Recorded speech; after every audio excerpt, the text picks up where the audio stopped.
Alors, annoncée depuis très très longtemps, la réforme des valeurs locatives foncières est enfin arrivée. L'article 34 de la loi de finances rectificative met en place le projet de réforme des valeurs locatives foncières des locaux professionnels. Alors, quel était l'état actuel de la situation, notamment au titre des évaluations foncières au regard de la taxe foncière sur les propriétés bâties et de la cotisation foncière des entreprises? Actuellement, les locaux commerciaux étaient évalués selon 3 méthodes qui relèvent d'une méthode qui était quand même très très vieille, le 1er janvier 1970, soit par rapport au bail, soit par rapport à une méthode par comparaison qui était la méthode générique, soit en dernier ressort par la voie de l'appréciation directe.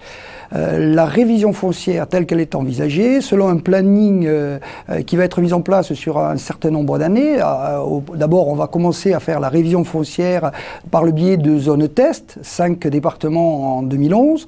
En 2012, on va étendre ça à l'ensemble des départements, de façon à ce que la révision foncière puisse s'appliquer au 1er janvier 2014, sur la base d'un élément qui est le 1er janvier 2012.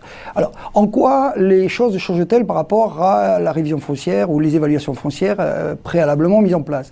Le premier point qui change, c'est qu'on va agglomérer dans une catégorie qui va s'appeler locaux professionnels, ce qui était contenu dans les locaux commerciaux et dans les locaux professionnels, c'est-à-dire les locaux qui étaient utilisés jusqu'à présent par les professions libérales, qui, elles, actuellement relève de la catégorie des locaux d'habitation. Donc là, on va agglomérer l'ensemble de ces éléments. Le deuxième point, c'est qu'au lieu d'avoir 3 méthodes, comme c'était le cas en 1970, on n'aura plus que 2 méthodes. Une méthode générique qui sera une méthode tarifaire et une méthode subsidiaire qui sera une méthode qui restera celle qui existe actuellement, c'est-à-dire la méthode par appréciation directe. Alors la méthode tarifaire, c'est quoi? C'est qu'on va rechercher à délimiter le territoire national en zones dans lesquelles on va faire des évaluations foncières et on va déterminer le prix au mètre carré des locaux qui vont être considérés comme des locaux de référence, des tarifs de référence.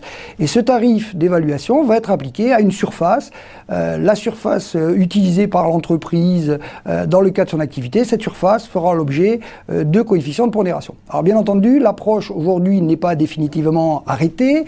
Il reste encore un certain nombre de principes à mettre en place. Ces principes seront mis en place soit dans le cadre de dispositions spécifiques, soit dans le cadre de décrets qui seront publiés dans les prochains mois.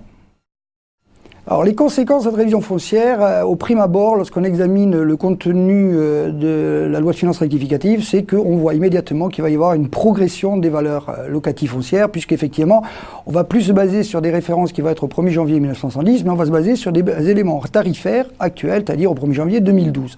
Donc là, on devrait voir exploser les valeurs locatives foncières. Alors un système de modération est prévu par rapport à la situation